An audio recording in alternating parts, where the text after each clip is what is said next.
반복되는 무기력과 피로를 단순히 시간이 해결해줄 문제로만 취급하고 있진 않으신가요? 그런데 평소보다 입맛도 기억력도 떨어지고 몸에 힘이 없다면 부신기능저하증일 수도 있다고 합니다. 하나생명 시청자 여러분들께 부신기능저하증의 핵심만 뽑아 알려드립니다. 네, 여러분 안녕하세요. 안녕하세요. 저는 비욘디 정진희 PD입니다. 네, 처음 인사드리겠습니다. 순천향대학교 부천병원 내분비대사내과 최덕현입니다.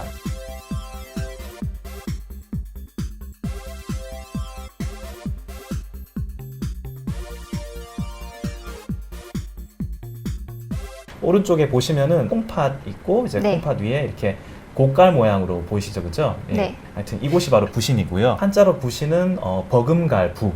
반장, 부반장 때 그 부자를 쓰는 거거든요. 네. 그리고 신은 콩팥 신입니다. 그래서 네네. 결국 부신 그러면은 콩팥에 딸려 있는 부속품이다. 콩팥 친구다. 뭐 이렇게 해석할 수 있겠습니다. 그죠? 네네네. 라틴어에 기반한 의학 영어로 얘기해 드리면은 이제 어드레날이라고 합니다. 네.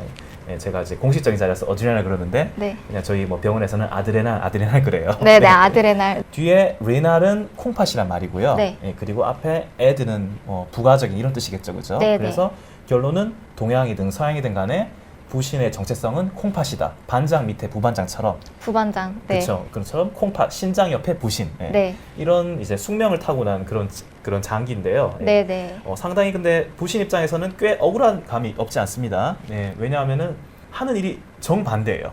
신장은 소변을 만드는 곳이잖아요, 그죠? 네네. 그런데 부신은 소변이랑은 뭐 거의 관계가 없고요. 자체적인 일을 하고 있는데 그 일이 바로 부신 호르몬이라는 걸 만드는 일을 합니다. 근데 지금 벌써부터 많은 분들이 질문을 많이 해주셔가지고 우선은 갑상선이랑 부신질환이랑 어떻게 다른가요? 라는 질문을 해주셨어요. 네, 좋은 질문이십니다. 네네.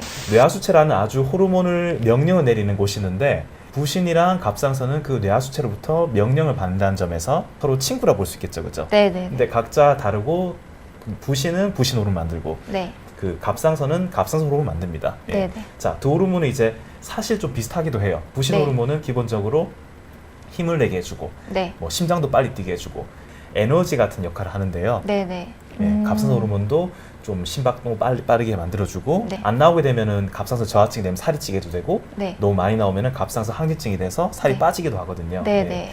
그래서 둘 다 결론은 높으면 높을수록 사람 몸이 좀 적당히 긴장이 되고 네. 흥분이 되고 그런 호르몬이에요. 그런 부분에선 좀 비슷하다고 그쵸. 볼 수 있네요. 그런데 완전 틀린 게 있는데요. 네네네. 우리 곳간에 착착 곡식을 넣어주고 그리고 뭐 돈을 벌어오는 일을 하는 그렇게 빨리 돌아가는 게 부신 호르몬이고 네네. 갑상선 호르몬은 그 들어온 걸 막 쓰는 거예요.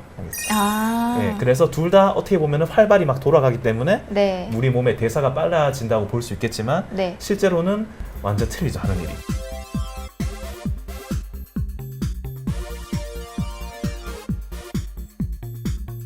요게 이제 부신을 90도 기울여놓은 모습이거든요. 네네. 보시면 이렇게 층이 여러 가지가 있어요. 네. 이 세 가지가 바깥층이고요. 네. 우리가 부신 겉질이라고 얘기도 합니다. 네. 그리고 가운데 빨간색이 여기가 안층이고 네. 부신 속질이라고 얘기를 해요. 네네. 그래서 이 두 가지가 일을 다르게 하고 우리가 주로 말하는 부신 호르몬은 주로 부신 바깥질 중에서도 가운데 부분 이곳을 이제 조나 페시큘라타라 그러는데 네. 여기서 나오는 글루코콜티코이드, 코르티솔입니다. 그래서 네네네. 부신 호르몬이라 그러면은 세부적으로 있긴 하지만 일단은 이 당직 코르티코이드가 가장 중요하다고 보시면 되겠습니다. 가장 대표적인 그렇죠. 호르몬이다라고 그래서 말씀을 대부분이 해주셨네요. 이놈이 많고 네. 적고에 따라서 문제가 생기는 거거든요. 네네네. 자, 그러면 이제 이 주인공인 코르티솔을 이제 얘기 드려야 되는데요. 네. 제가 좀 재밌는 그림을 넣었는데 여기 있는 게임은 요새 젊은 친구들이 좋아하는 리그 오브 레전드라고. 롤이라고 하나요? 네. 사실 저는 안 해봤어요. 저는 이제 스타크래프트 세대라 가지고 네. 이 게임을 보면 이제 자기를 대표하는 그 캐릭터를 이렇게 선정해 가지고 플레이를 하는 게임 맞나요, PD님? 저 사실 안 해봐가지고. 라고 하더라고요. 네네네. 그래서 이제 그런 대표도 챔피언이라고 합니다. 네네. 그래서 코르티솔이 결국 그래가지고 챔피언입니다. 네. 우리 몸을 대신해 주는 거죠. 지켜주고 힘을 내주는 곳이에요. 아. 누구에 대항하느냐? 바로 스트레스에 대항합니다. 일반 통상적인 우리의 그 감정 스트레스뿐만 아니라 뭐 충격이나 아니면 외상, 아니면 수술할 때가 이런 물리적 스트레스도 포함되고요. 그리고 이제 각종 감염 때문에 생기는 생리화학적 스트레스, 이런 모든 스트레스와 싸우는 게 바로 우리 스테로이드, 코르티솔. 코르티졸. 네, 이 호르몬이 이것들과 다 싸우는 거예요. 자, 그럼 어떻게 싸우느냐? 네. 네. 결국 코르티솔은 아까 얘기 드렸지만 돈을 벌어오는 일을 하는데, 네. 자, 그런 쪽 얘기하는 게 여기 두 번째 줄에 있는 대사를 빨리 회전시킨다. 예, 당분 대사에 관한 거고요. 네. 자, 그리고 항염 작용합니다. 염증을 다 잡아주고 완화시키는? 네. 이제 완화시켜주고. 네. 그렇기 때문에 굉장히 약으로 많이 써요. 예전에는 거의 뭐 코르티솔을 그냥 만병통치약이라고 얘기도 하기도 했어요. 네. 네. 자, 그래서 부신 기능 저하증은 무엇이냐? 예, 네. 결국 이 코르티솔이 일을 제대로 못하는 상태다. 일을 제대로 못하니까 이제 스트레스에 싸울 수가 없게 되는 거고요. 네. 그리고 심혈관계나 네. 아니면은 대사계나 네. 각종 면역계가 네. 제대로 작동하지 않게 되는 거예요. 네. 예, 굉장히 안 좋아지는 거고요. 네.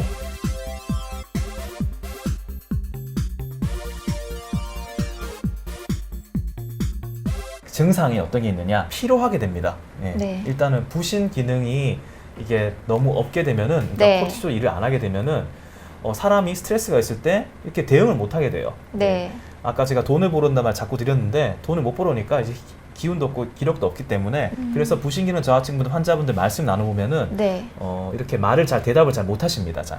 예. 아, 그 정도로 좀 많이 그쵸, 쇠약해지시나 예, 봐요. 심한 분들 그렇게 하시고요. 아, 마치 네네. 뭐 좀 안타까운 게 빨리 병원에 오는 경우가 잘 없어요. 예. 아. 왜냐하면 이제 뭔가 좀 문제 느끼기 힘들기 때문이죠. 자가 체크. 네. 예, 아주 네, 정말 중요한 부분이죠. 그렇죠. 정말 네. 중요하시겠죠. 네, 정말. 그렇죠. 네. 이게 모자라도 딱 잘라지는 그런 병이 아니기 때문에 애매한 게 좀 있긴 하지만 네. 기본적으로 늘 피곤하다. 네. 그리고 입맛이 없고 토하고 배가 고프다. 네. 배가 아프다. 네. 그리고 기억력, 그리고 아까 얘기 드렸던 것처럼 인지력이 떨어진다. 그죠? 네. 그런 게 생기는 것 같다. 네. 각종 감각이 무뎌지는 것 같다. 아. 얘가 반응도 느리고 좀 빠릿빠릿하지 못하신 것 같다. 말도 좀 느려지나요, 혹시? 아무래도 그럴 수 있겠죠. 직접 관계는 없는데 간접적으로 네네, 관계 있을 것 간접적으로, 같아요. 네. 그렇죠. 예. 그리고 뭐 혈압이 떨어지거나 혈당이 떨어진다든지, 네. 그리고 피부가 얇아지고 또 멍이 네. 잘 들 수가 있어요. 아, 쉽게 네. 멍이 든다든지. 그 위에까지가 이제 자가 체크고요.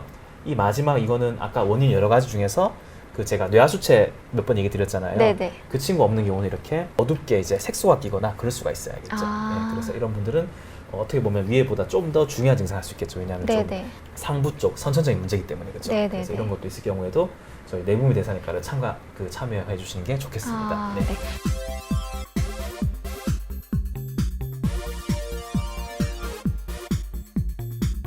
네. 이제 왜 생기느냐? 네. 모든 질병이 그렇지만 선천적인 원인도 당연히 있겠죠, 그죠? 네. 결핵과 같은 감염이 있을 때도 그 부신이 기능을 못하게 되는 경우도 굉장히 많았어요, 옛날에는요. 네. 근데 지금은 이제 한국이 옛날보다 결핵이 좀 적은 편이기 때문에 그쵸, 그래서 그쵸. 이제 이거 원인은 좀 떨어진 편이고요. 네. 자, 그 말고도 이제 뭐 자가 면역 질환이라든지 뭐 각종 손상, 너무 안타까운 게 교통사고를 당했는데 운이 없게도 뭐 부신을 다쳤다든지 아. 이런 분들은 이제 정말 타이에 의해서 그 부신 기능 저하증이 생기는 거죠, 그죠? 네네. 자, 그리고 아까 얘기 드렸던 우리 호르몬의 뇌에서 만드는 보스, 뇌하수체. 네, 뇌하수체. 그렇죠. 예. 네. 여기도 문제가 있을 수가 있겠고. 네. 특히 이제 여성분들께서요. 그 임신을 하시면은 네. 뇌하수체가 커집니다. 그런데 만약에 여러 이유로 난산이 되면은 혈액이 많이 그 몸에서 빠져나가는 실혈 상태가 돼버리면은 네네. 커진 뇌하수체로 피가 잘 못 가게 돼요. 아. 그러면 뇌하수체가 제대로 지시를 못 하게 되거든요. 네. 그게 바로 이제 그 쉬한 증후군이라는 건데 네. 그것 때문에도 부신기능 저하증이 생길 수가 있어요. 아, 네, 너무 속상하네요. 그쵸, 네, 예. 출산을 하고도 그러니까요. 이런 병이 생길 수 있다니. 정말 소중하고 중요한 과정인데. 네. 자, 그리고 이제 제가 빨간 줄 꺼놨죠, 그죠? 자, 스테로이드를 장기간 사용하고 중단 시. 사실 현실적으로 이게 제일 많습니다. 예. 아, 이게 가장 그쵸, 높은 예. 빈도군요. 네, 실제적으로 제일 많이 보는 경우고요, 제가 임상에서요. 네. 한여란 영화 기억하세요? 네, 전도연 씨 기억. 네, 네. 그 영화 보시면은 그 포스터 그 프레이즈가 뭐였는지 기억하시나요, 혹시? 뭐였었죠? 한여가 이제 네. 줬다 뺏는 건 나쁜 거잖아요. 그게 이거예요, 알겠죠? 네, 네, 네. 그래서 스테로이드를 막 줘버리니까 몸이 이제 스테로이드 많이 들어오는구나. 내가 만들지 말까라고 생각하는 거예요. 네, 네. 그래서 이제 스테로이드를 안 만들게 된 거죠, 몸이 그죠? 아, 네, 네. 만들지 못하게 되니까 어떻게 될까요? 부신기능 저하증이 생기는 생기겠죠. 거예요. 예. 네. 자, 그러면 이제 부신기능 저하증이 생겼다. 네. 그럼 PD님 치료는 어떻게 할까요? 스테로이드를 그쵸. 써야겠죠. 훌륭하십니다. 네. 그쵸. 얼마 전에 개인적으로 환자분께서 입원하셨는데요. 네. 굉장히 속상해하셨어요. 그리고 네. 좀 많이 좀 궁금해하셨어요. 네. 내가 스테로이드 때문에 병이 생겼는데 네. 치료가 스테로이드라고요? 아. 그렇죠. 근데 맞습니다. 맞기 때문에 따라와야 돼요. 네, 네. 그럼 네. 이제 저한테 물어보세요. 네. 그럼 교수님 그러면은 스테로이드 다시 쓰게 되면은 또 이렇게 막 배도 나오고 막 버팔로처럼 등 튀어나오고 네, 얼굴 뭐 붓는 거 팔다리 아닌가요? 얇아지고. 그런 가능성이 없진 않아요. 없지는 않지만 네네. 그래도 저희가 아까 종류가 많다 그랬잖아요. 네네. 그 중에서도 이제 그 대표적인 치료 스테로이드가 하이드로코르티존이라는 스테로이드인데 부작용이 없진 않지만 최소화하면서 용량 맞췄으면은 실보다 득이 많기 때문에 네네. 그런 경우는 치료를 또 믿고 따라오시고 오히려 스테로이드로 생긴 병 스테로이드 치료한다라고 생각하시는 게 좋겠습니다. 지금까지 부신 기능 저하증에 대해 알아봤는데요. 만약 이런 분들이 이런 증상을 느낀다면 꼭 병원에 방문해 보시는 게 좋겠습니다. 특히나 장기간 스테로이드를 복용하다 끊으신 분들은 더욱 유의하셔야겠죠? 이상 비욘디 정진희 PD였습니다. 감사합니다.